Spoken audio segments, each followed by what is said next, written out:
Listen, I know we live in a cynical time. And I know elections and all the negative ads tend to heighten that cynicism. Just last week, a journalist asked me if I still believe the optimism I expressed that night back in Boston 12 years ago. That we were more than a collection of red and blue states. That there wasn't a liberal America or a conservative America, a black America or a white America. There was just the United States of America. He asked me if I still held on to the hope of 2008, if I still believed in change. After all, he said, the country's so divided.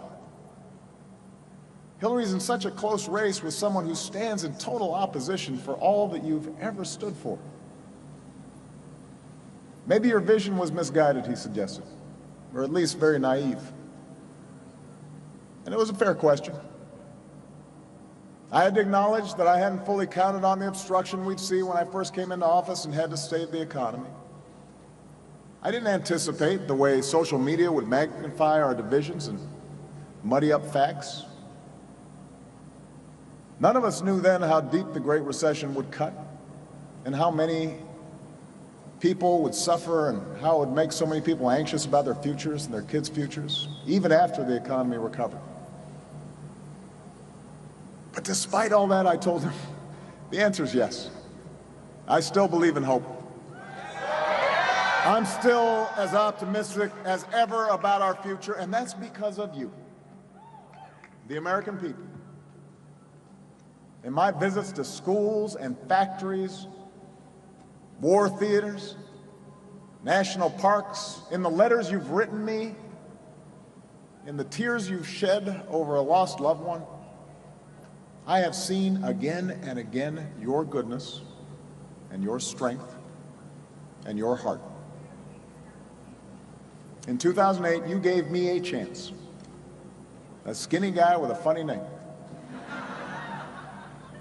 And for these past 8 years, I saw how hard you worked in the face of impossible odds. I saw the values you teach your children.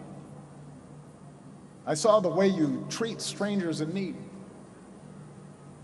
I've seen the young men and women in uniform who meet every mission, and the military families who serve and sacrifice just as well, and the wounded warriors who never ever quit.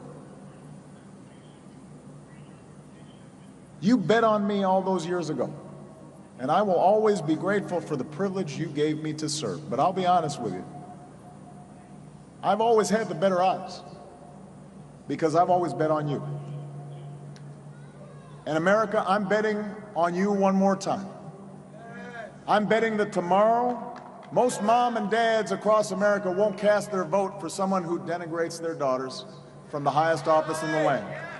I'm betting that most Americans won't vote for someone who considers minorities and immigrants and people with disabilities as inferior, who considers people who practice different faiths as objects of suspicion.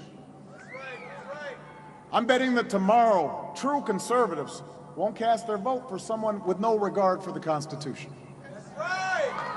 I'm betting that young people turn out to vote because your future is at stake.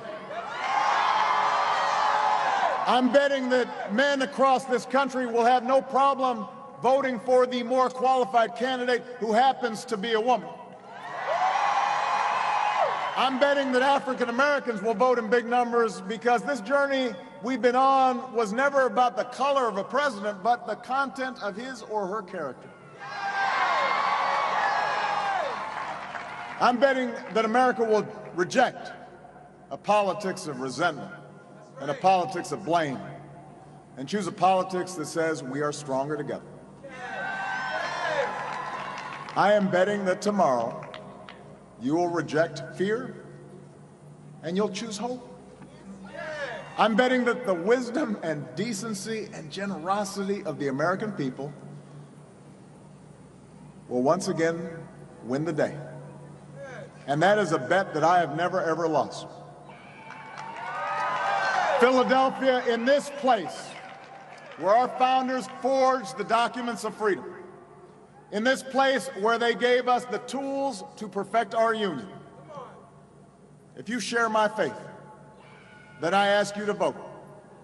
If you want a president who shares our faith in America, who's lived that faith in America, who will finally shatter a glass ceiling and be a president for each and every one of us, then I'm asking you to work as hard as you can this one last day to elect, my fellow Americans, this fighter, this stateswoman, this mother, this grandmother, this patriot, our next president of the United States of America, Hillary Clinton.